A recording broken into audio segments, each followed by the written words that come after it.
To begin, Mr. Nishida, Managing Executive Officer and Group CFO, will provide the presentation. Thank you very much for taking the time out of your busy schedules to attend Prestige International's briefing on financial results for the 6 months ending March 31, 2026. Today, I will present an overview of our consolidated performance for the first half, followed by details by business segment.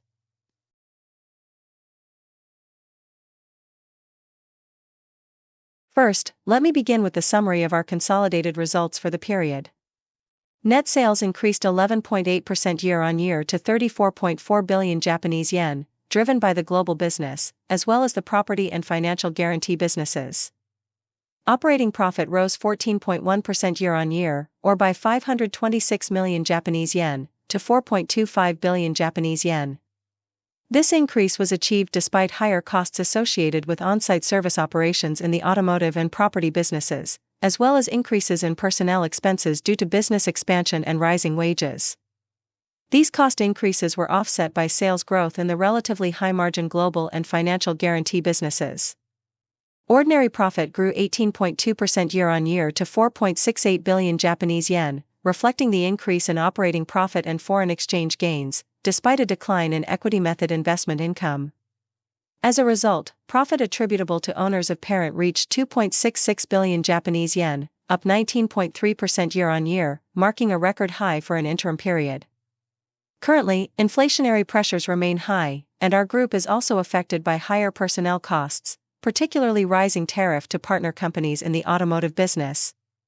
Nevertheless, these cost increases were fully absorbed by revenue growth in our core businesses, resulting in a 14.1% increase in operating profit.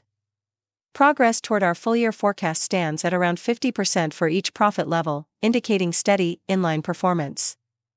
For a BPO service provider like ours, where people are our primary asset, rising labor costs present a significant management challenge. In addition, in the automotive business, tariff to tow truck partner companies supporting field operations have been rising, contributing to overall cost increases. Despite this environment, we absorbed inflation-driven cost pressures and still improved overall profitability. This demonstrates that our business portfolio possesses both resilience and growth capability even amid adverse external conditions.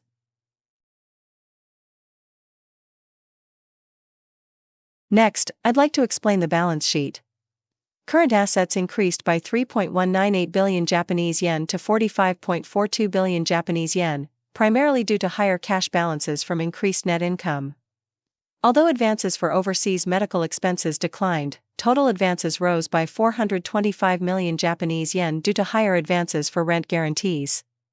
Non-current assets increased by 3.106 billion Japanese yen to 32.47 billion Japanese yen, mainly due to construction costs for the new BPO center being built in Katagami City, Akita Prefecture. Total liabilities increased by 5.205 billion Japanese yen to 27.15 billion Japanese yen, reflecting a 3.937 billion Japanese yen increase in borrowings, a 436 million Japanese yen increase in bonus provisions, and a 389 million Japanese yen rise in contract liabilities. Non-current liabilities decreased slightly, mainly due to a 140 million Japanese yen decline in deferred tax liabilities. Net assets showed only a slight increase overall. Although retained earnings grew due to higher net income, this was offset by dividend payments and the retirement of treasury stock in the previous fiscal year. This slide illustrates quarterly trends in net sales from past periods through the current interim period. As you can see, our group has maintained consistent growth, and in recent years, quarterly net sales have steadily accumulated.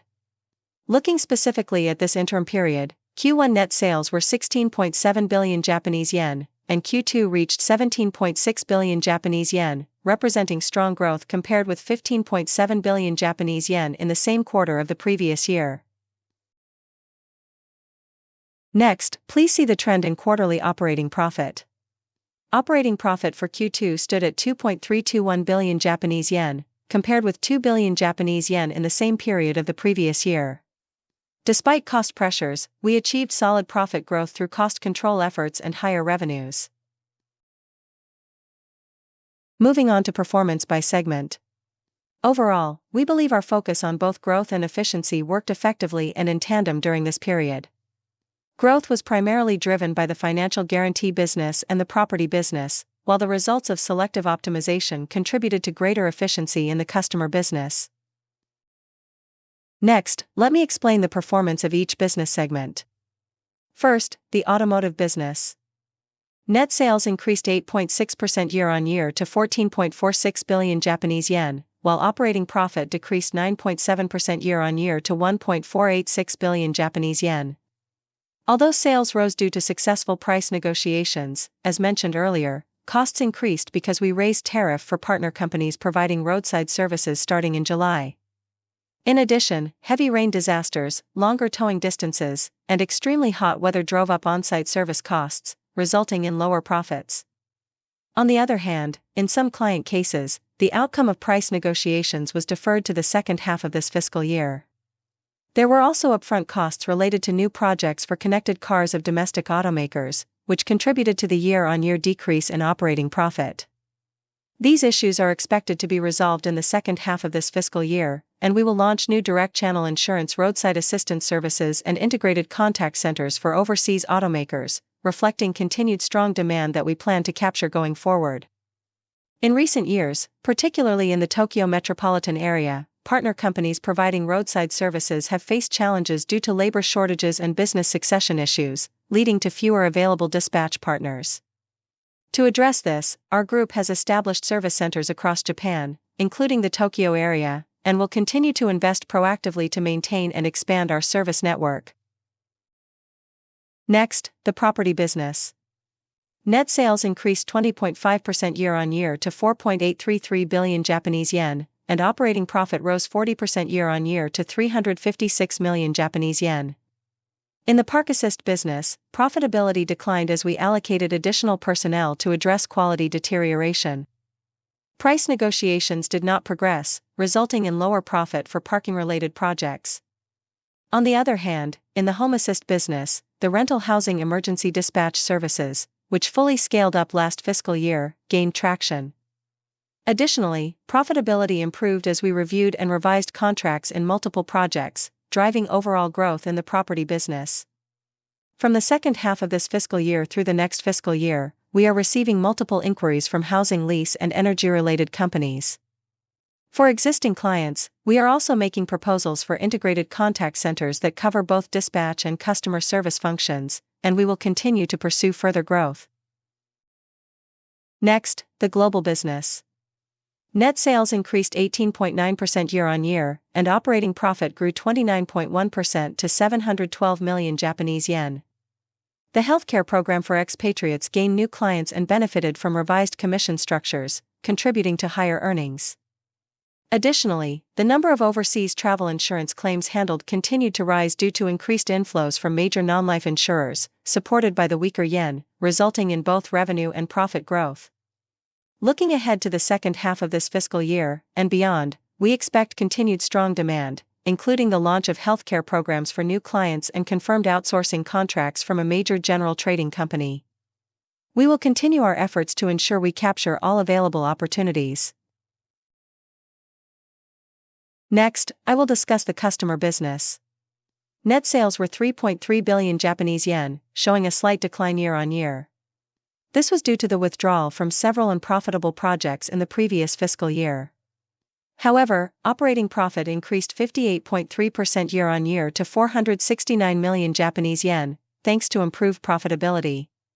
In this segment, our policy is not to pursue sales expansion indiscriminately but to focus our resources on clearly profitable operations. We believe this strategic approach has supported overall company profitability. Next, the financial guarantee business. Net sales increased 15.8% year-on-year to 5.86 billion Japanese yen. Property rent guarantee business performed strongly, driven by steady growth in high-unit price products. Medical care expense guarantee business and elder care expense guarantee business also posted robust growth of 41.6% and 55.4%, respectively, contributing to total revenue. Operating profit rose 22% year-on-year to 1.388 billion Japanese yen, supported by higher revenue from the guarantee business. While commissions paid to property management companies and fees related to rent settlements increased, the allowance for doubtful accounts declined year on year, and other costs were well controlled, resulting in improved profit margins. For the IT business and social business, please refer to the presentation materials. As for our full-year outlook, demand remains strong, and we continue to receive numerous new inquiries. However, in recent years, while many clients have accepted price revisions, some have started showing resistance as such negotiations have become routine, leading to prolonged discussions. Despite our ongoing efforts in recruitment, hiring has not kept pace with client demand, resulting in longer lead times from preparation to the start of operations. Additionally, unplanned wage increases driven by the rising minimum wage have added to cost pressures.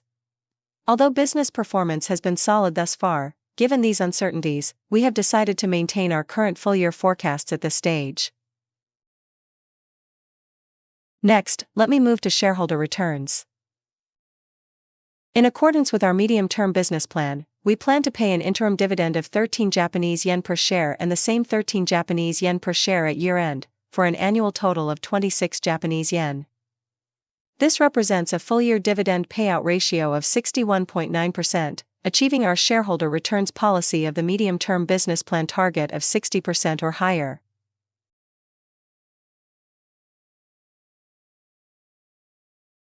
In addition to dividends, we are also actively implementing share buybacks.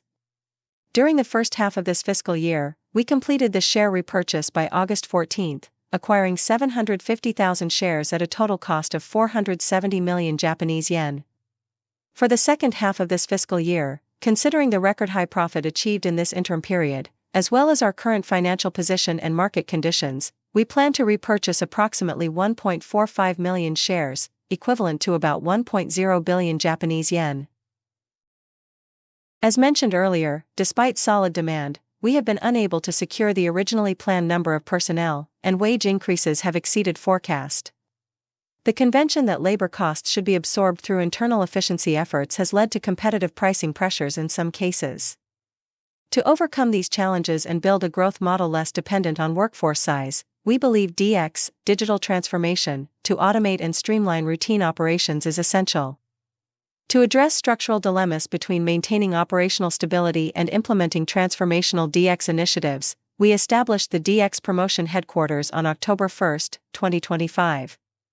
Led directly by the CEO, this new organization functions as both a centralized engine to drive company-wide strategy and a decentralized sensor to capture on-the-floor needs.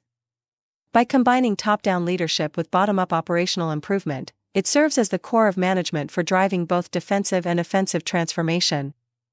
Defensive DX focuses on strengthening the foundation.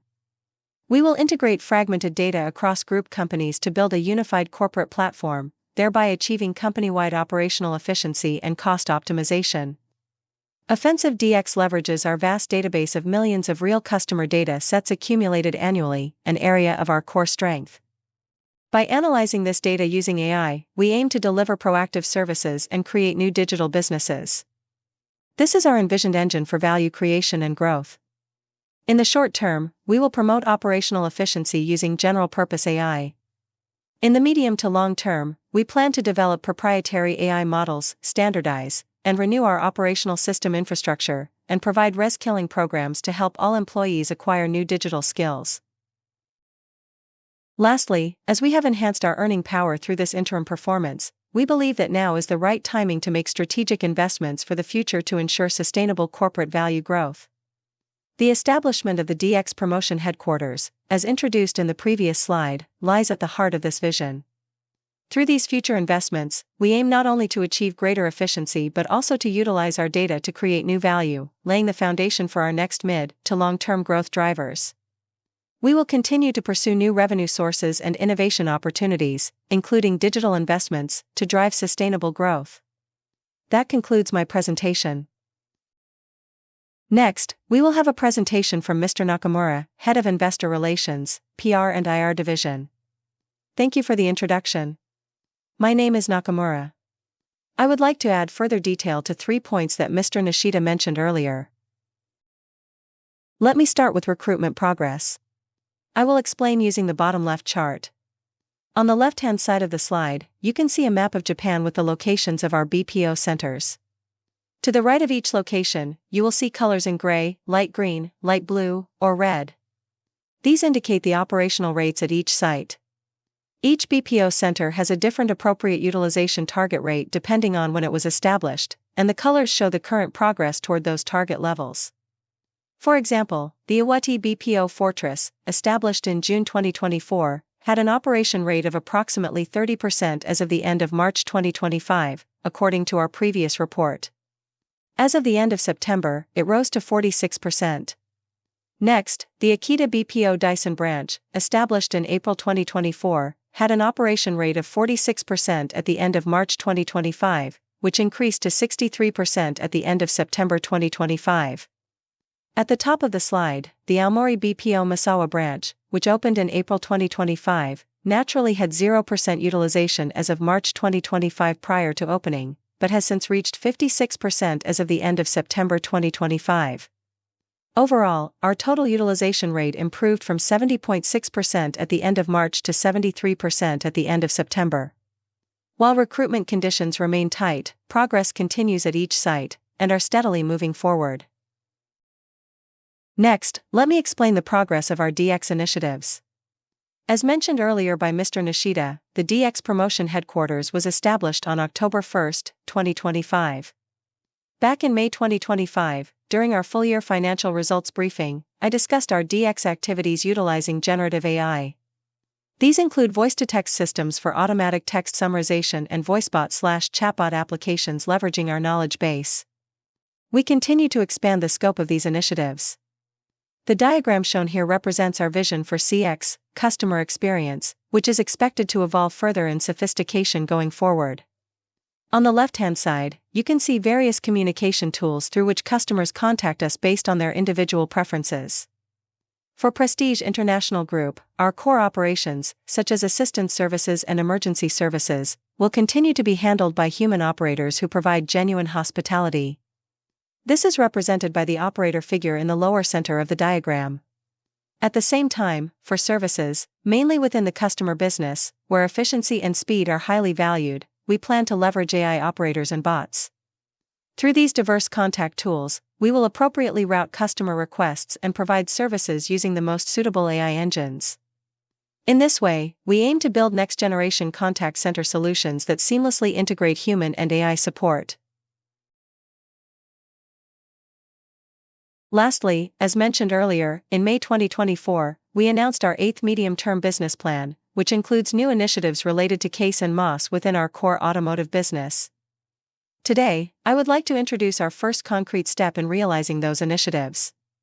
As announced on our website on October 3, 2025, Prestige International, together with Nissan and 2 other partner companies, has begun a demonstration experiment of autonomous mobility services in the Minato Mirai and Kanai areas of Kanagawa Prefecture at the end of this month. Our group company Premier Aid will play a key role by providing the following 3 services. 1. Real-time remote monitoring of autonomous vehicles. For example, if a vehicle stops unexpectedly during the test, we will detect it remotely and arrange for a tow truck if necessary. 2. Passenger support services. During the demonstration, applicants from public volunteers will be invited to participate as passengers. If, for example, a passenger is not wearing a seatbelt, our staff will remotely advise them to fasten it and confirm safety compliance. 3. Emergency response services. This is one of Premier Aid's core strengths. In the unlikely event of a collision or injury, Premier Aid will place emergency calls, such as contacting an ambulance or fire department. Through these initiatives, the PI Group will continue to take on new challenges that create added value. We remain committed to building safe and secure autonomous driving services and developing the mobility services of the future. That concludes my presentation. Thank you very much for taking the time out of your busy schedules to attend our interim financial results briefing today.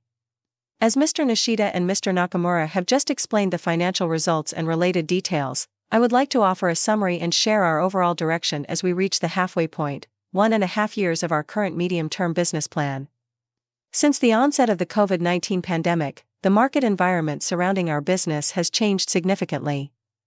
In response to the post-pandemic environment, we have spent the past 2 years implementing numerous improvements and reforms. As Mr. Nishida mentioned earlier, demand remains very strong.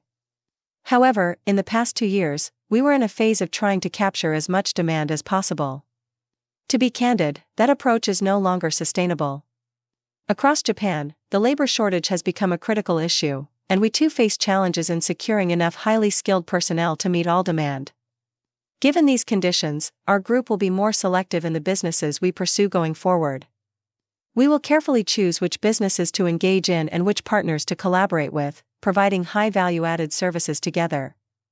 I am confident that such a disciplined and deliberate approach will be key to driving the group's growth. Fortunately, in our closely related industries such as non-life insurance, automobile manufacturing, and real estate, the Prestige International name has become well recognized as a trusted outsourcer and BPO provider.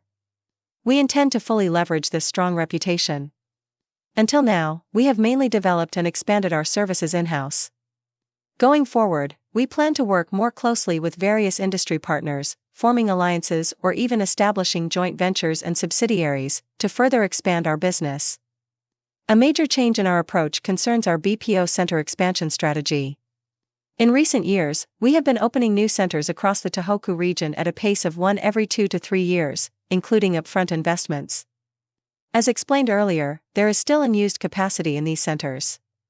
Our priority for the remainder of this medium-term business plan will be to fully utilize the capacity of these existing sites, developing more flexible and efficient recruitment strategies and building operational know-how to ensure we make the most of these prior investments.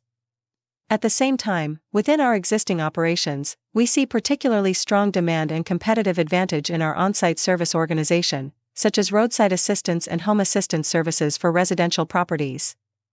These are areas with high demand and few competitors offering services with the same level of added value that our group company provides.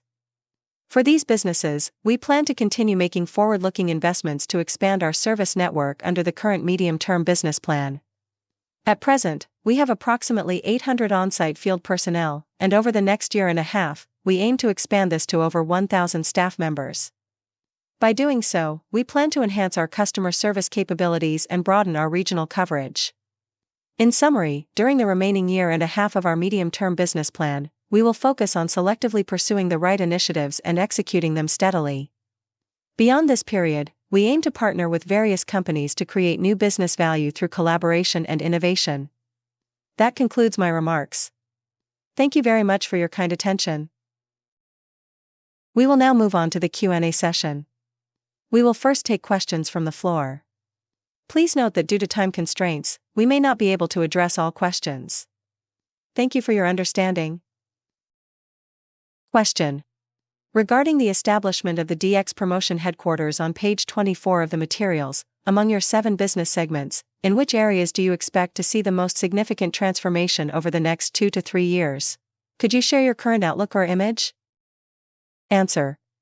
As the person responsible for the DX Promotion Headquarters, I would say that our main focus, and where we expect to see the most improvement in both efficiency and specialization, is in insurance-related operations, particularly in claims assessment.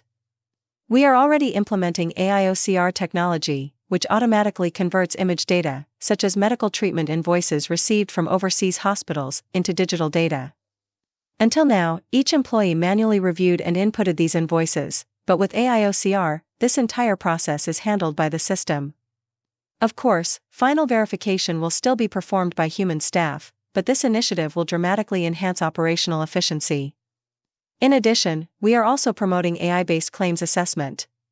By training AI with accumulated assessment data, the system will be able to conduct automatic evaluations. As the accuracy of both AIOCR and AI assessment improves, it will lead to greater efficiency, faster processing, and reduced personnel costs. We are currently advancing this initiative with full commitment. Question. May be a bit difficult to ask, but could you share your honest thoughts on your current stock valuation? Your business performance has been strong, and as a company that embodies a win-win-win philosophy, you've made significant contributions to regional revitalization, maintained high levels of hospitality for your workforce, and introduced major shareholder return policies about a year and a half ago along with an ambitious medium-term business plan. However, over this period, the market seems not to have fully recognized your value. I'd appreciate your candid view on this point. Answer. Speaking as the group's representative, my honest view is that our current stock price does not yet fully reflect the true value of our group. This may partly be due to our limited communication efforts and insufficient information sharing with investors and individual shareholders. We intend to address this more proactively going forward. Although we are a BPO company, we are often compared with call center companies. Call center companies, by nature, rely heavily on human resources, and as such, investors tend to view them as being at risk of displacement by AI. We have felt this perception through our IR activities, especially among institutional investors. However, what we offer as Prestige International goes far beyond simple call handling. We streamline entire processes for clients and deliver service experiences that move and impress customers through our on-site field operations. We recognize the need to communicate this unique value proposition more clearly. As for shareholder returns, we have been implementing share buybacks and dividend distributions. But rather than focusing solely on these measures as stock price drivers, we believe it's important to reassess various aspects of our business strategy starting this fiscal year and into the next, to ensure sustainable value creation. Question. Based on your previous explanations, Prestige International has strong brand recognition across multiple sectors such as customer, real estate, automotive, and insurance. Given your current positioning, I imagine you're in a situation where you can withdraw from low-margin clients if necessary. Over the next year and a half and beyond, we have high expectations for structural reforms and significant profitability improvements. We look forward to seeing further updates on these initiatives. Answer. Understood. Thank you very much. This concludes Prestige International's financial results briefing for the 6 months ending March 31, 2026. Thank you very much for your participation today.